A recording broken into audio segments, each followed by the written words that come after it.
우한 바이러스 그 기세가 꺾일 줄을 모릅니다. 우리나라에서도 확진자가 점점 늘어가고 있고요. 또 그로 인해서 백화점, 대형 마트 이렇게 문을 닫는 듯 여러 가지 사회 경제적인 파급 효과가 커지고 있는 것 같습니다. 어쩌면 이렇게 교회에서 예배 드리는 것도 앞으로 어려움이 있을지도 모르겠습니다. 그런데 물론 우리나라도 피해가 크지만 중국과는 비교할 수가 없습니다. 어제 통계를 보니까 중국에서는 무려 722명이 사망을 했고요. 확진자는 무려 3만 5천 명에 달한다는 통계를 보았습니다.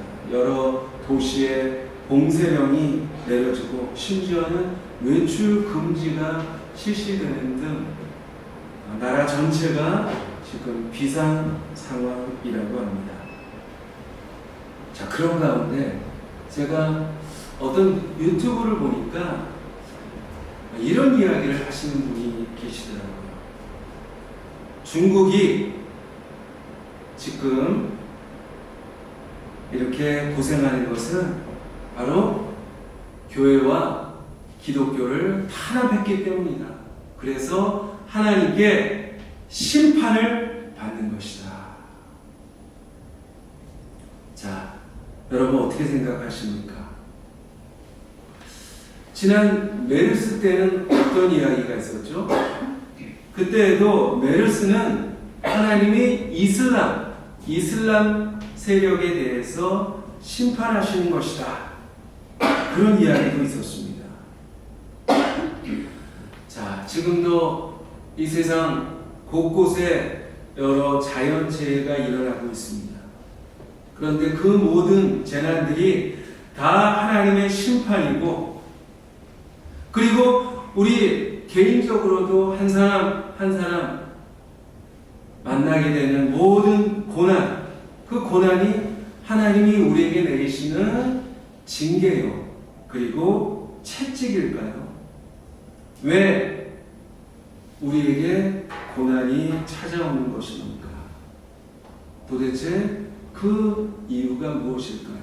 오늘 우리가 잘 아는 욥의 이야기를 함께 살펴보면서 그 고난의 신비를 함께 묵상해 보기를 원합니다. 여러분, 욥은 어떤 사람이죠? 욥은 정말 고난의 사람이라고 불릴 정도로 극심한 고난을 경험했던 사람입니다.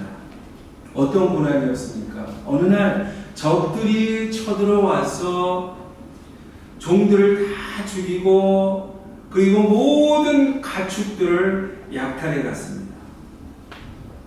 설상가상 자녀들이 한 자리에 모여서 잔치를 하고 있을 때 폭풍이 불어오는 바람에 건물이 무너져 내려 자녀들이 일순간에 깔려 죽는 그런 사고를 만나게 됩니다.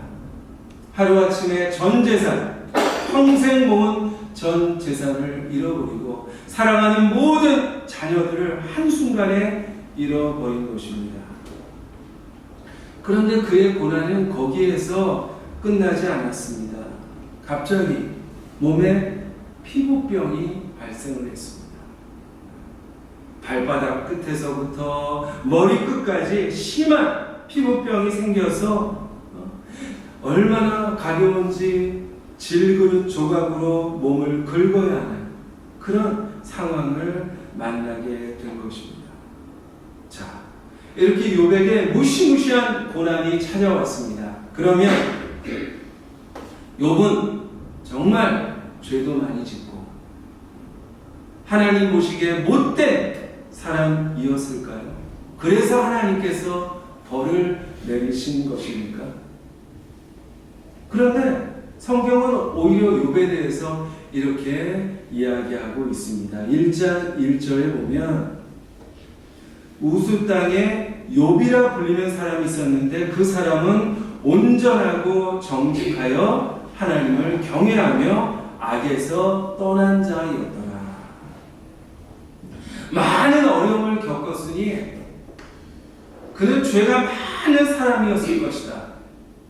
그런데 그렇지 않다고 성경이 말하고 있습니다. 오히려 악에서 떠난 자였고 하나님을 경외하는 자였다.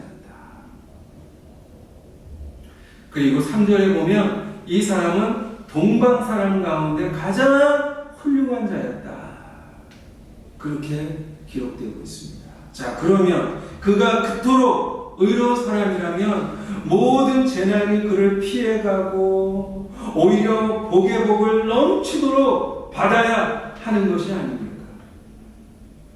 그런데 오히려 아주 가혹한 시련을 겪게 된 것입니다. 도대체 어떻게 된 것입니까? 자, 욥이 큰 고통을 만났다라는 소식을 듣고 어느 날 친구 3명이 그를 찾아왔습니다. 엘리바스, 빌닷, 소발.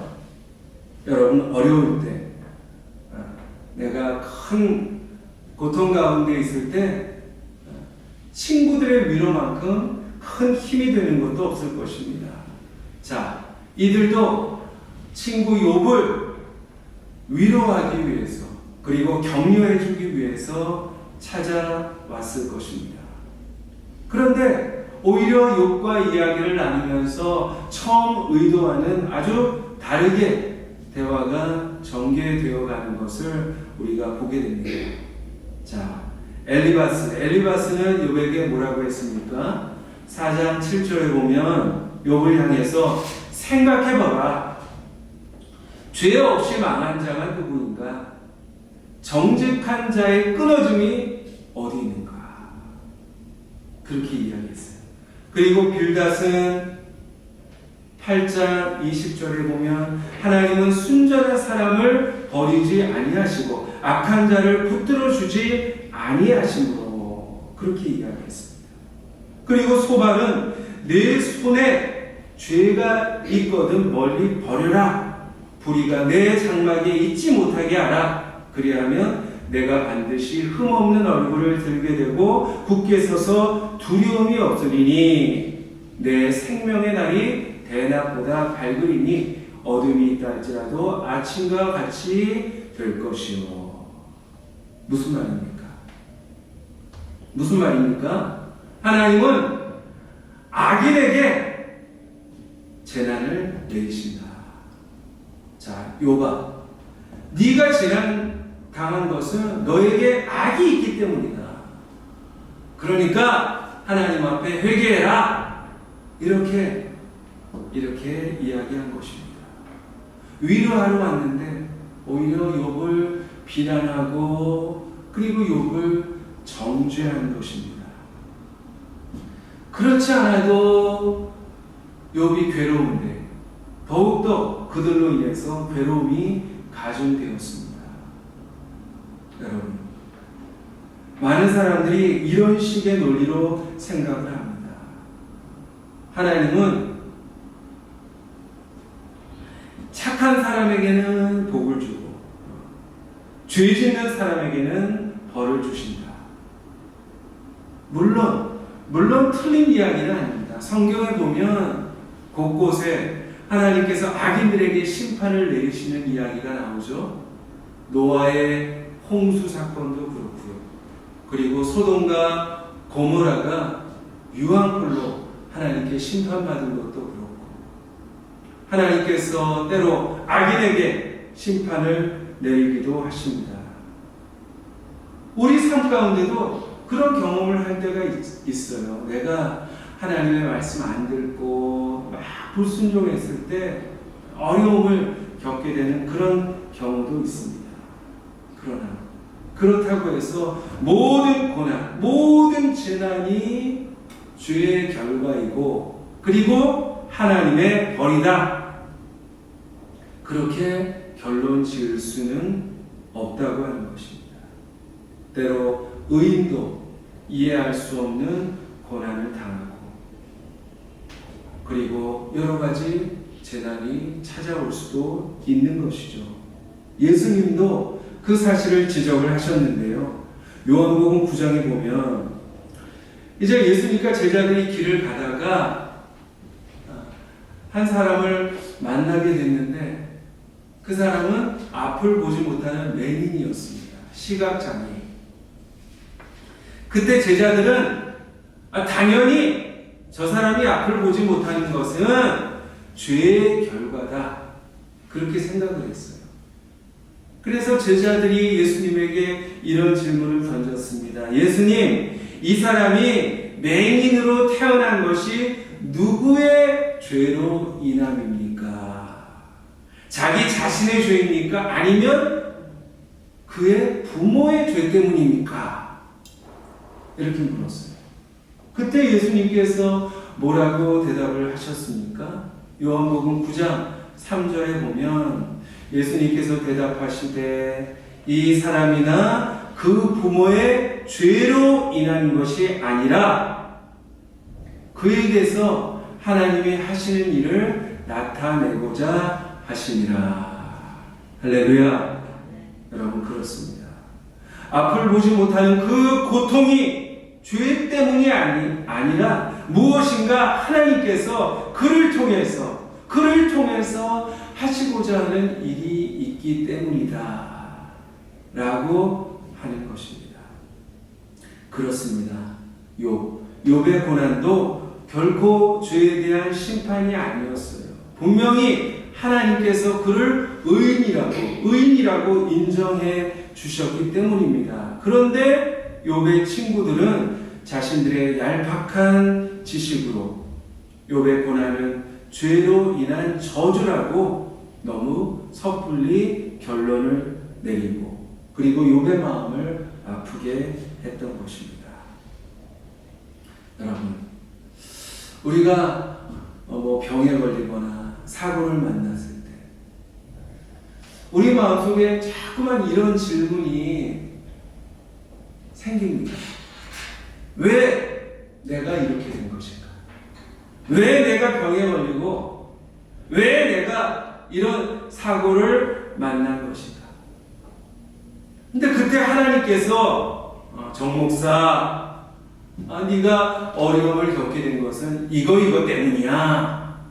이렇게 분명하게 말씀해 주시면 참 좋을 텐데 그런데 하나님은 아무 말씀도 하지 않으십니다. 그래서 더 힘든지도 모르겠어요.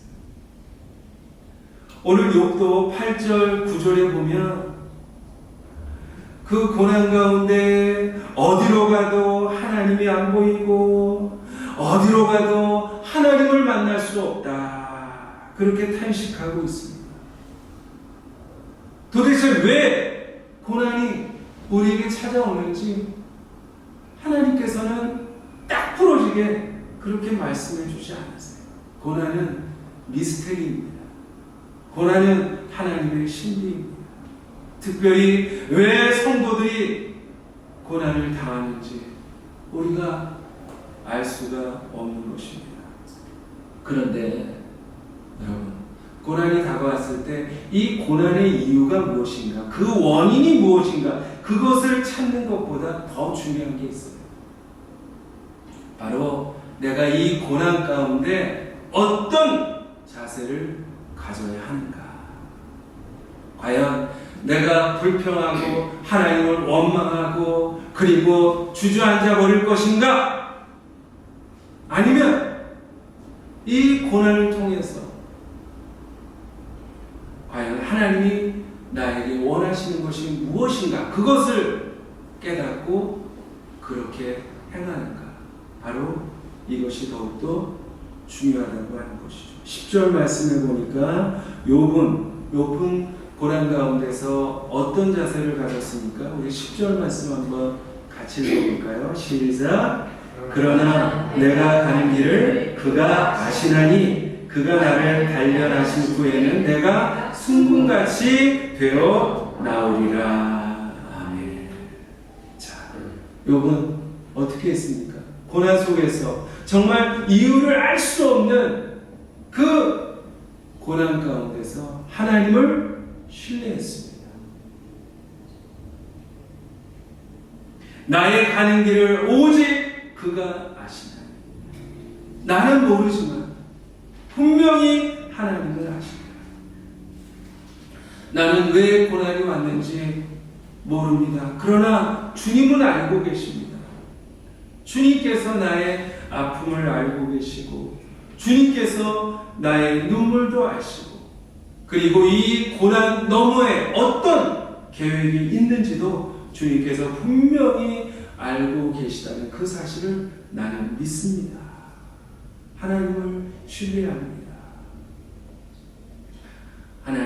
하나님께서 이 고난을 통해서 나를 단련하셔서 하나님께서 더 기뻐하시는 순금 같은 사람으로 만들어 주실 것이라는 사실을 나는 믿습니다. 이렇게 하나님을 신뢰하고 있는 욥의 모습을 보게 됩니다. 여러분, 아이들은 위험한 순간에 어떤 위험한 일이 닥치면 어떻게 하죠? 엄마 아빠의 손을 잡아요. 본능적으로 엄마 아빠 손을 잡으면 안전하다라는 사실을 알고 있는 것입니다. 고난 속에서 성도들은 주님의 손을 잡아야 합니다. 주님의 손을 잡는 것이 가장 안전하고 우리가 주님의 손을 잡을 때 바로 고난을 이겨낼 수 있다고 하는 것입니다.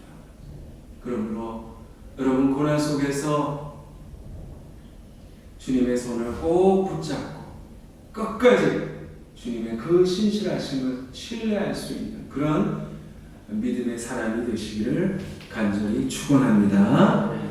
또한 고난 가운데서 우리는 무엇보다도 말씀에 순종해야 됩니다. 11절 12절에 보니까 욥은 내 발이 그의 걸음을 바로 따랐으며 내가 그의 길을 지켜 치우치지 아니하였고 내가 그의 입술의 명령을 어기지 아니하고 정한 음식보다 그의 입의 말씀을 귀히 여겼도다. 고난 속에서 하나님의 말씀을 더 굳게 붙잡았습니다. 여러분, 고난은 캄캄한 어둠과도 같습니다. 앞이 보이지 않아요. 어디로 가야 될지 그리고 어떤 일이 일어날지 알 수가 없는 것입니다. 그때는 빛이 필요합니다. 그런데 시편에 보면 주의 말씀은 내 발의 등이요 내 길에 빛이니이다. 그렇습니다. 캄캄한 고난의 어둠 속에서 필요한 것은 바로 하나님의 말씀입니다. 그 말씀이 우리의 길을 비추어 주는 거예요. 그리고 그 말씀이 인도하는 길로 걸어갈 때 우리는 고난을 이겨낼 수가 있는 것입니다. 그런데 여러분, 고난 속에서 여러 가지 시험을 만났는데도 하나님의 말씀을 멀리하고 하나님의 말씀에 불순종하면 어떻게 될까요? 우리의 삶은 점점 더 미궁 속으로 빠져들게 되는 것입니다. 이스라엘 백성들이 광야에서 하나님의 말씀에 순종했다면 아마도 가나안 땅으로 직행할 수 있었을 것입니다. 그런데 불순종했어요. 어떻게 됐습니까? 광야에서 40년 동안 뱅글뱅글 방황할 수밖에 없었던 것입니다. 여러분, C.S. 루이스라고 하는 분은 고난은 하나님의 메가폰이다. 하나님의 확성기다. 그렇게 이야기했습니다. 여러분, 하나님은 고난을 통해서 우리에게 말씀하시는 것입니다. 하나님의 그 말씀을 붙잡고 우리가 고난 가운데 하나님의 말씀에 철저하게 순종할 수 있다면 길이 조금씩 보이게 될 거예요. 그리고 축복의 문이 조금씩 열려지게 될 것을 여러분 믿으시기를 간절히 축원합니다. 여러분, 오늘 설교 제목 왜 고난이 찾아올까? 그 답을 제가 말씀드릴 수가 없습니다. 고난은 신비입니다. 그러나 분명한 것은 고난이 결코 저주는 아니라고 하는 사실입니다. 고난 뒤에는 전화 위복의 축복이 숨어있기 때문입니다. 그리고 또 한 가지, 고난이 크면 클수록, 시련의 용광로의 불이 뜨거우면 뜨거울수록 더욱더 정화된 정결한 순금이 되어 나온다 하는 사실입니다. 여러분, 고난을 통해서 우리는 순금 같은 믿음으로, 그리고 정금 같은 그런 믿음의 사람으로 변화될 수가 있습니다. 무엇보다도 고난의 가장 놀라운 축복은 고난을 통해서 고난을 통해서 그 십자가의 신비를 경험할 수 있다고 하는 것입니다. 평소에는 깨닫지 못했던 십자가의 그 은혜를 깨닫게 되고, 그 십자가의 크신 사랑을 우리가 깨달을 수가 있게 된 것입니다. 여러분, 우리 주님도, 우리 예수님도 우리처럼 고난당하셨어요. 우리보다 훨씬 더 큰 십자가의 고통을 겪으셨습니다. 그러므로 고난당할 때 결코 나 혼자가 아니다, 주님께서 나와 함께 고난을 겪고 계시다라는 사실을 기억하면서 십자가를 바라보면서 모든 고난을 주님과 함께 이겨내시는 저와 여러분이 되시기를 주님의 이름으로 간절히 축원합니다. 그리고 혹시 주변에 고난 당한 분이 계시다면, 저 사람 뭔가 하나님 앞에 잘못한 게 있을 거야, 그렇게 비난하고 정죄하지 마시고, 저 고난을 통해서 분명히 저분을 향한 하나님의 놀라운 계획이 있을 것이다. 그리고 그 고난 가운데 있는 자들을 위해서 여러분 기도하시기를 바랍니다. 그리고 고난 받는 그 이웃들을 위해서 내가 할 수 있는 일이 과연 무엇이 있을까? 그것을 우리가 찾아서 그를 위해서 우리가 도움이 되는 그런 주님의 귀한 도구로 쓰임 받을 수 있기를 주님의 이름으로 간절히 축복합니다.